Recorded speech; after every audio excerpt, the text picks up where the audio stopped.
Bonsoir à toutes, bonsoir à tous et bonsoir à vous deux. Bonsoir Eudoxie Noula, bonsoir Dominique Larose. Bonsoir. Comment allez-vous tout d'abord? Super bien. Hein. Oui, ça a été hier la première, c'était la première hier je crois. Très bien. Très bien passé, ouais. Ouais. On est content. Ceci dit, les gens disent rarement non, c'était nul, ça n'a pas été du tout. Mais je suis sûr que c'était bien. Non, c'était bien. C'était très bien. On va commencer par trois petites questions, si vous voulez bien, à toutes les deux. Donc la même question pour les deux, sinon on n'en finit pas. Si vous étiez un pays, Dominique, vous seriez lequel? L'Égypte. Ah oui. Oui, parce que je suis passionnée par l'Égypte ancienne. D'accord. Donc tout ce qui est pharaon, etc. Ok. Donc l'Égypte. Bonne réponse, on prend. Et moi, tout naturellement, le Burkina Faso. Bah oui. Voilà, le pays des hommes en fait, j'en étais sûr.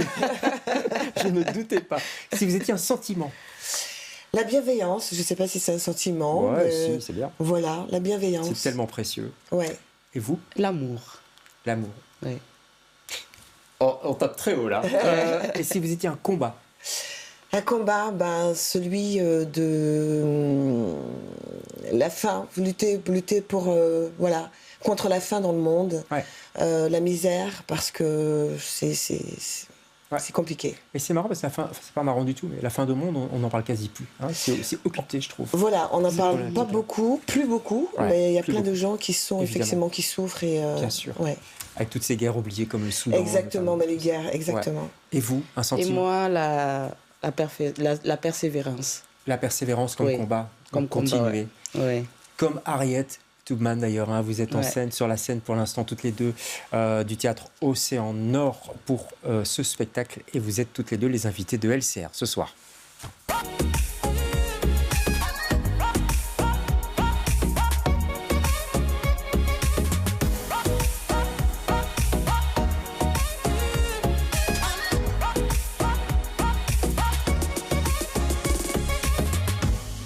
À l'époque, les esclaves étaient divisés en deux catégories.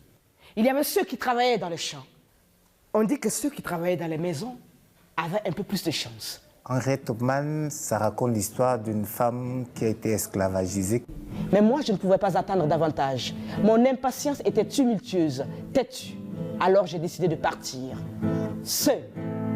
Come in my train, we have to leave. Harriet Tubman met sa force pour la lutte contre l'injustice, contre le racisme et surtout pour les droits des femmes. Oh, cette nuit-là, l'étoile du Nord ne brillait que pour moi et je l'ai suivie. On ne peut pas explorer l'histoire de l'esclavage et surtout d'Harriet Tubman sans explorer le côté musical.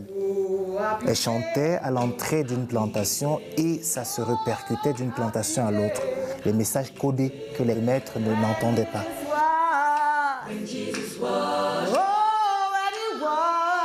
Aux États-Unis, il y a une reconnaissance, mais en Europe, ça traîne. Et c'est cette injustice-là que nous tentons de réparer par le spectacle. Et puis, je me suis mariée en 1844. Je n'étais pas forcément amoureuse, mais une femme devait se marier et une esclave avait encore moins le choix. Et John Tubman était un homme noir et libre. He washed my sins away. Happy day. Happy. Voilà, allez voir ce spectacle. Ça vous fait marrer de voir ces images. Pourquoi? C'est vrai, Non, parce qu'en fait, il y a une vraie joie de vivre, en fait, malgré cette histoire qui est une magnifique histoire, mais le fait qu'elle soit justement pas assez connue. Ouais. C'est assez triste, voilà. Mais il y a une vraie joie de vivre dans ces images, et c'est ce qui me fait sourire. C'est dû peut-être au duo aussi. Est-ce que vous connaissiez toutes les deux avant ce spectacle? Alors moi, je ne connaissais pas du tout l'histoire d'Harriet Tubman avant ce spectacle. Non, mais vous deux. Dominique et... Toutes les deux. Ah ouais.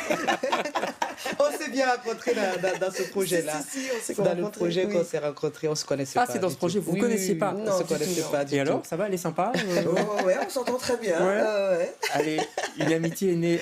Harriet Tubman, je voudrais qu'on regarde une photo d'elle, il n'y en a pas beaucoup, parce que ça date quand même déjà. Moi, personnellement, je ne la connaissais pas. Je sais qu'il y a un film qui est sorti il n'y a pas tellement longtemps. Voilà, on la voit pour l'instant. Est-ce que vous la connaissiez tout d'abord? Alors moi, personnellement, j'ai rencontré Harriet sur ce projet. Ouais. Incroyable. Ouais, quand François m'a appelé pour le projet. François Ebolé. Oui, il m'a demandé est-ce que tu connais l'histoire de cette femme, Harriet Tubman. J'ai dit non, Harriet Tubman, c'est qui? Je ne connais pas du tout. Ben ouais, moi non plus. Et donc, je suis allée faire les recherches et je me dis mais comment ça se fait que cette femme, cette mère courage, cette femme esclave qui a libéré plus de 300 esclaves toute seule, reste comme ça dans l'ombre. Dans l'ombre de l'histoire. Hein. Dans l'ombre de l'histoire. Et personne ne se bat concrètement pour qu'on puisse la connaître. Comment ça se fait? Ouais. Est-ce qu'on a une réponse à ça? Est-ce que c'est volontaire, à votre avis, dans l'histoire des États-Unis ou... Alors, officiellement, je n'en sais rien. Ouais. Officieusement, on va dire que, bon, voilà, je pense qu'effectivement, c'est... Ouais, voilà. Et je pense que c'est qu'ils n'ont pas spécialement envie de dire qu'une femme esclave a été assez rusée pour... déjouer. Pour déjouer, voilà, exactement, les tours de tous ceux qui la cherchaient et qui n'arrivaient pas à la trouver. Voilà, elle était recherchée avec des chiens, des ci, des ça. Et elle rusait vraiment à chaque fois. Ouais. Donc, personne n'a envie de se dire que, voilà, qu'on a été leurré par une femme telle que Harriet Tubman. Évidemment, ça fait pas plaisir. Et voilà. Aux hommes, on va dire. Hein, voilà, plutôt. Exactement.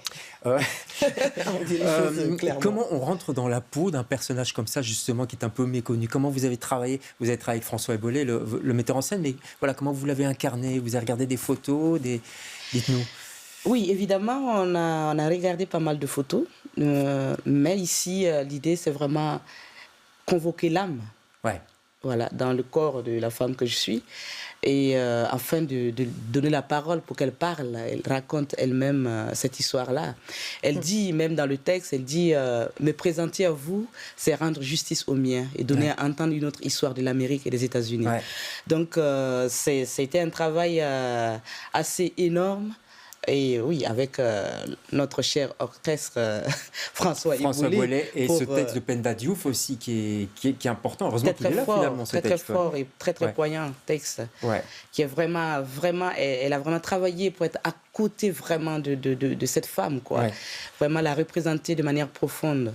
Alors, on est dans le Maryland, au début en tout cas, dans le sud des États-Unis. Elle est esclave, elle va réussir à s'enfuir de chez ses maîtres pour le nord, qui est plus abolitionniste, en Pennsylvanie. Mais le Maryland, le sud, c'est une musique, c'est de la musique. Vous qui êtes musicienne, ça doit vous parler, évidemment.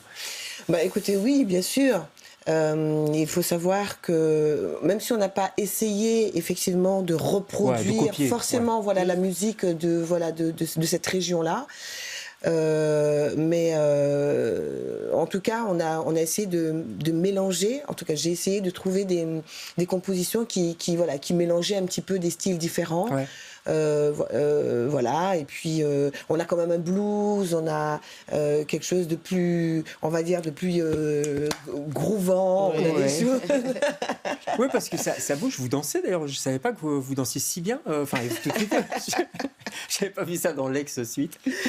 Mais il y a quelque chose aussi. Vous parlez de persévérance tout à l'heure, je crois, dans les sentiments. Où il y a de ça chez elle aussi, quoi. Il y a une pugnacité. C'est une femme complètement nourrie. Avec une grande soif de justice. Ouais. Dès ses 12 ans, elle va complètement se démarquer en tenant face avec ses maîtres. Ouais. Pour sauver certains esclaves. Et c'est là qu'elle va recevoir un coup de 2 poids sur le crâne. Ouais. Elle va être dans le coma pendant des jours. Et après ça, elle renaît de nouveau. Et elle dit qu'elle a des visions. Elle a une communication avec Dieu. Et qui lui montre tout. Et qui lui dit, il faut que tu partes. Et c'est ça qui va la guider. Et elle va partir pour trouver sa propre liberté d'abord. Et après, elle reviendra pour libérer les autres. Elle va libérer les autres. Elle va faire partie de la guerre de sécession. Enfin, elle va participer en tout cas comme infirmière, comme soldate. Enfin, c'est incroyable. Et on ne le sait pas trop, mais elle a participé au droit des votes, de vote des femmes aux États-Unis. Oui. Et c'est la première femme qui a dirigé une opération militaire. Ouais. C'est incroyable. Incroyable. Et malgré ça, ça a été très peu reconnu. Voilà, c'est ça qui est encore plus incroyable. Donc, d'où l'importance de cette pièce, la musique. On en parlait. Vous avez composé aussi pour ce spectacle. Est-ce que vous pourriez nous chanter peut-être pas quelque chose que vous avez composé, peut-être un classique, Motherless Child ou Oui, The Motherless Child. Allez. Ah ben avec plaisir. à froid comme ça.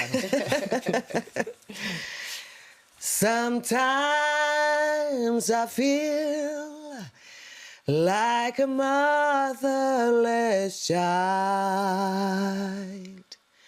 Sometimes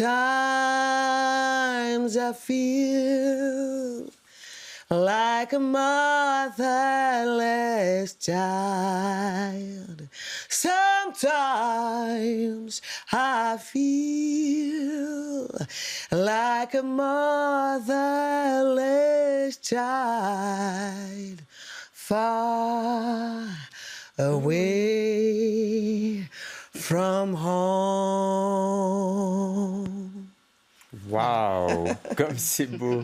Merci. Quelle voix vous avez. Merci beaucoup. Le théâtre, c'est quelque chose de très important pour vous. Vous avez commencé du théâtre déjà au Burkina Faso, je crois. Pourquoi c'est si important? Qu'est-ce que ça vous permet de dire, de transporter comme, je sais pas, comme message ou comme vie?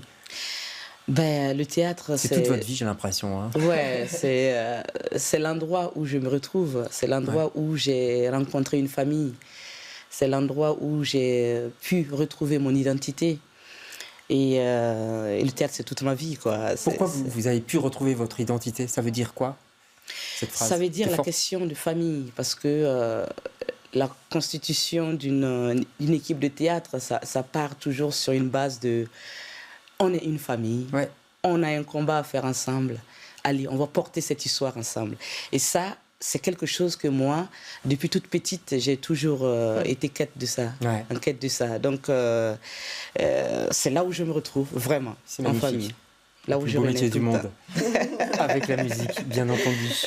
J'en profite d'ailleurs pour dire que vous serez sur la scène d'Océan Nord plus tard, aussi au printemps, pour Lex. Ce sera une reprise de Lex Suite. Si, je vais reprendre Lex Suite au Théâtre Océan Nord, au festival Espèce d'Espace. D'accord, on en reparlera, ce sera à Océan Nord. En tout cas, vous êtes en ce moment, toutes les deux, sur la scène de ce Théâtre Océan Nord, près de la place Litz, à Scarbeck, pour ce magnifique spectacle autour d'Ariet. C'est un spectacle important, je trouve.